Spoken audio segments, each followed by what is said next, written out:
दूसरा स्वर्ग हाथ कछु माया। माया का मतलब संपत्ति, धन दौलत। यानी जिसके हाथ में कुछ संपत्ति हो, टका हो, पैसा हो, सोना चांदी गहना जेवर हो, ये दूसरा स्वर्ग माना गया है। हर आदमी को धन कमाना चाहिए। कैसे? ईमानदारी पूर्वक फैक्ट्री में काम कीजिए, पढ़ लिख करके डीएम बनिए, एसपी बनिए, कलेक्टर बनिए, मास्टर बनिए, डॉक्टर बनिए।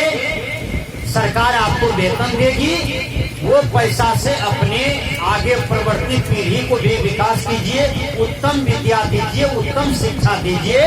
आपके घर में संपत्ति रहेगी, आपके घर में लक्ष्मी रहेगा।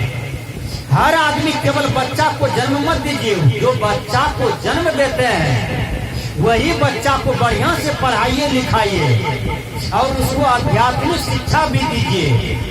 संत महात्मा से लगाव भी रखे। आपका जवान बेटा जवान बेटी जितना टीवी से लगाव रखता है, फिल्म से लगाव रखता है, मुंबई के हीरो हीरोइन से लगाव रखता है, बिहारी हीरो हीरोइन से लगाव रखता है, उतना ही लगाव यदि आपका जवान बेटा जवान बेटी संत महात्मा से रखे तो कोई घर नहीं बिगड़ेगा। आज आपका जवान बेटा किसी के बेटी को लेके भाग जाता है और किसी की जवान बेटी जवान बेटा लेके भाग जाता है और दोनों का गार्जियन परेशान हो जाता है। खोजते खोजते दिल्ली में जाकर के ठहरता है, काठमांडू में ठहरता है, बम्बई भाग जाता है।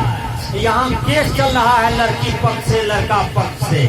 विचार कीजिए, जवान लड़का लड़की बिगड़ने का कारण क्या है?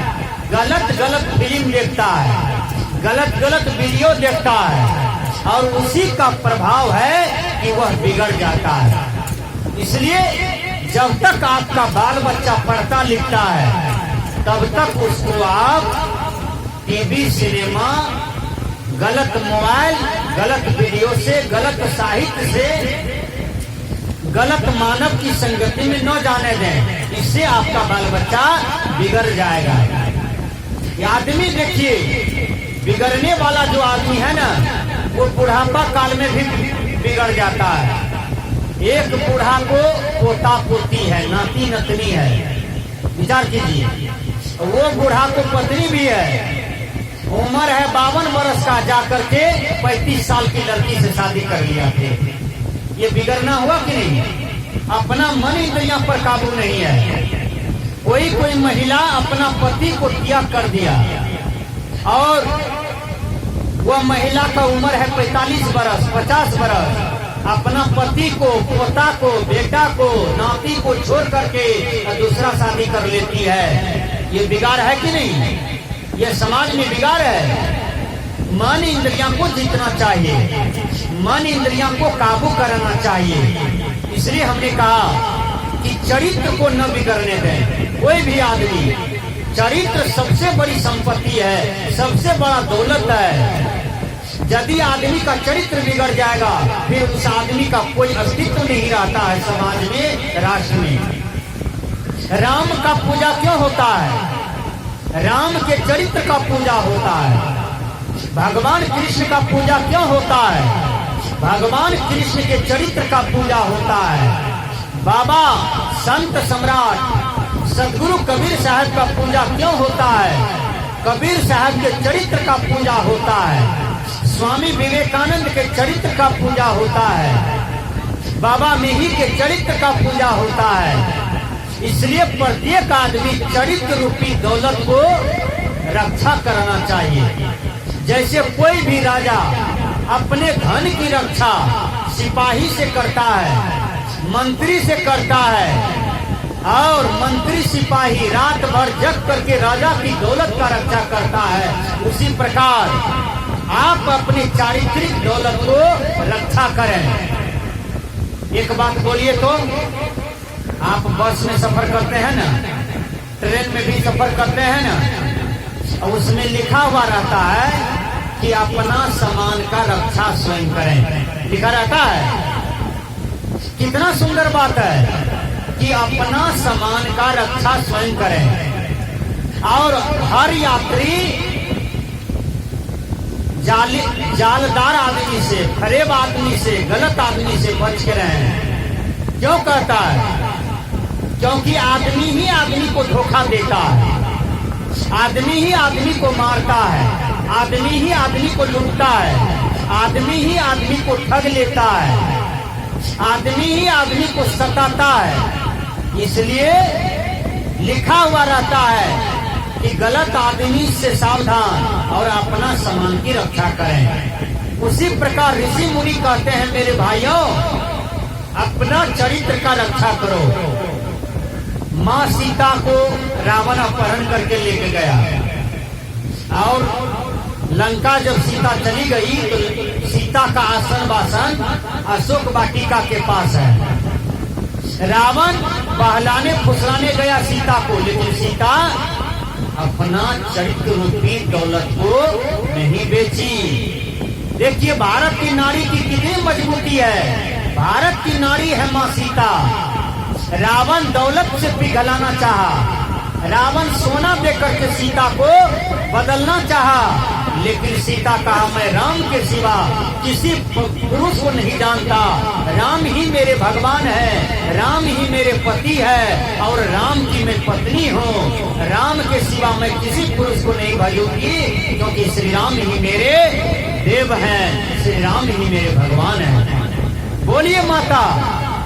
अरे आप अपनी पति को गाली देते हो, आप अपनी पति को कहते हो, हे भगवान ये कखनी मर जाए, हे भगवान एकरा कखनी ढेरी बीमारी भा जाए। एकटा कन्या अपन दूल्हा कह रहे कि ई गोढ़न झट्टा एक्सीडेंटो भागने मर जाए। हमने कान से सुन लिया। हमने कहा, बहन जी आप क्यों पति को कहती हो कि ई गोढ़न झट्टा एक्सीडेंट होकर के भी मर जाए? लेकिन विचार कीजिए, गोढ़नझट्टा का मतलब क्या होता है? गोढ़नी से झांटने वाला। जो हम आपको गोढ़नी से झांटेंगे, झाड़ू से झांटेंगे, इसी को गोढ़नझट्टा कहा जाता है। विचार कीजिए। और माता लोग को गाली नहीं देना चाहिए। माता लोग को भगवान ने, प्रकृति ने बहुत खूबसूरत बनाया है। पुरुष से भी सुंदर नारी का शरीर होता है। माता बहन का शरीर देखने में उनका शारीरिक रूप जो है पुरुष से सुंदर है। और बोलिए, माता लोग लिपस्टिक लगाती है ठोर में और देखने में सुंदर लगती है। नाक में नथिया नथुनी पहनती है और सुंदर लगती है। आंख में काजल पहनती है और सुंदर लगती है। बोलिए, कान में सोना की बाली पहनती है और सुंदर लगती है। ये चमड़ी पर पाउडर लगाती है, फेयर लवली लगाती है और सुंदर लगती है। और इतना इतना चीज आप चेहरा पर लगाए तो वहाँ सुंदर लगती हो माता।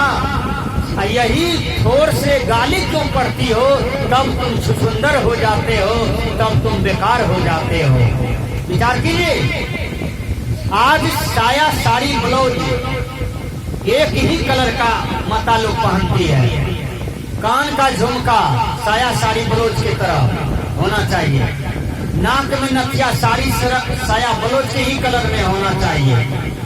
सबका मैचिंग एक समान आप करते हो, लेकिन अपने सुंदर विचार को, सुंदर व्यवहार को भी तो एक मैचिंग में करना चाहिए। वो क्या है? जितना सुंदर विचार व्यवहार माता सती अनसुईया का था, उतना ही सुंदर विचार व्यवहार आपका होना चाहिए। इसलिए पति को भगवान समझिए, पति को देवता समझिए, और पति को भी चाहिए कि हमारी पत्नी जो है वो सती अनसुईया है, वो मीरा मदलसा है, वो सावित्री है, वो खेमसरी है, इंद्रमती है। और हम भी पत्नी व्रत को पालन करें। हम भी दूसरे नारी को माता बहन के दृष्टि से देखें।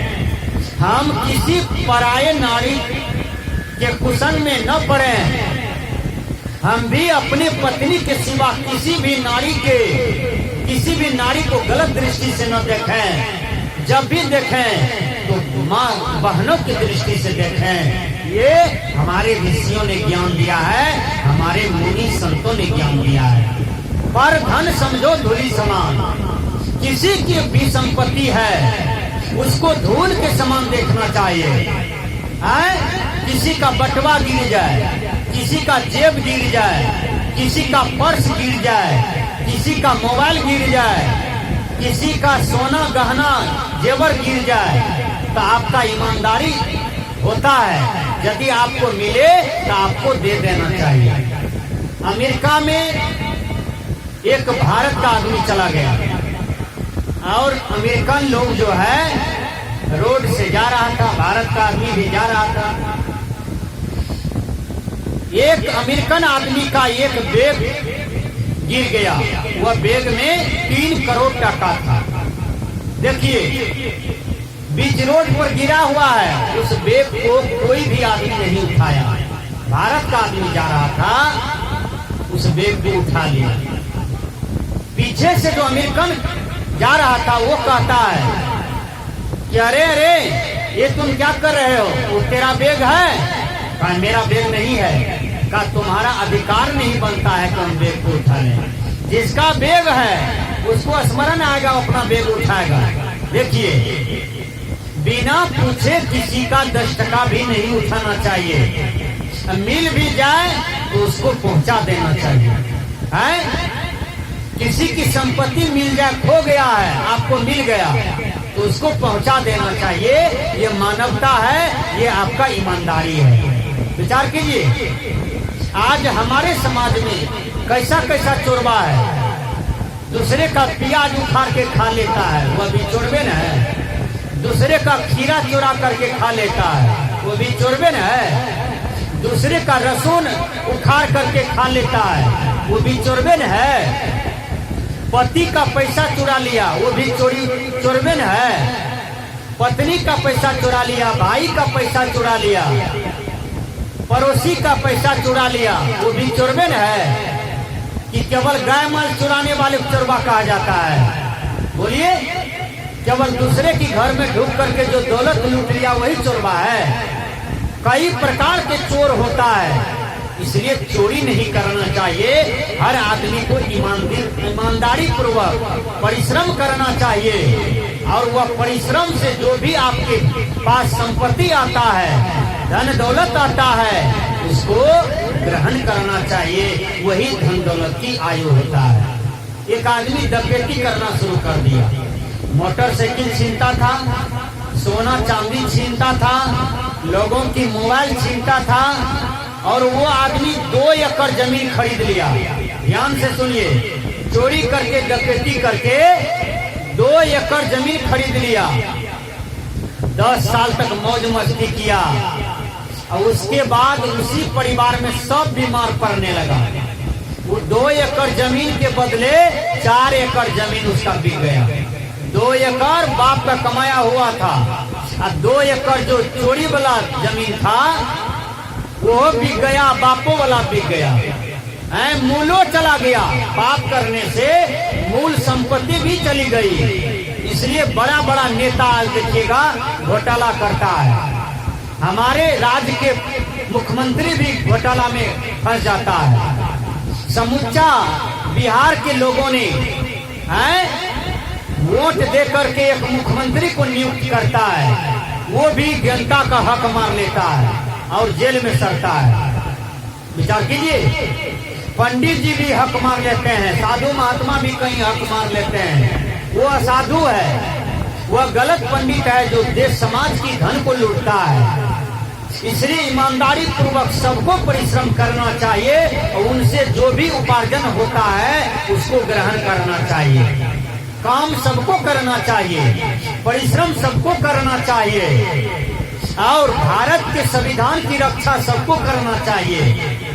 यह दृष्टि देश पर यदि कोई आफत आ जाए, समस्या आ जाए, तो सब मिल करके इनकी रक्षा करना चाहिए, तभी हम सुरक्षित रह सकते हैं। मैंने कहा, दोसर स्वर्ग हाथ का छुमाया, ईमानदारी पूर्वक धन कमाइए, जमीन खरीदिए, सुंदर घर बनाइए, फैक्ट्री में काम कीजिए, दिल्ली, पंजाब, हरियाणा, पटना, छपरा, चंडीगढ़ जाकर के बढ़िया बढ़िया काम पकड़िए और बढ़िया पैसा कमा करके बढ़िया पैसा जमा कीजिए, और सुंदर घर कपड़ा मकान बना करके स्वर्ग का आनंद लीजिए, और दूसरे को देख करके मत जलिए कि उनको संपत्ति है हमको न है। दूसरे की बेटा को देख करके मत जलिए।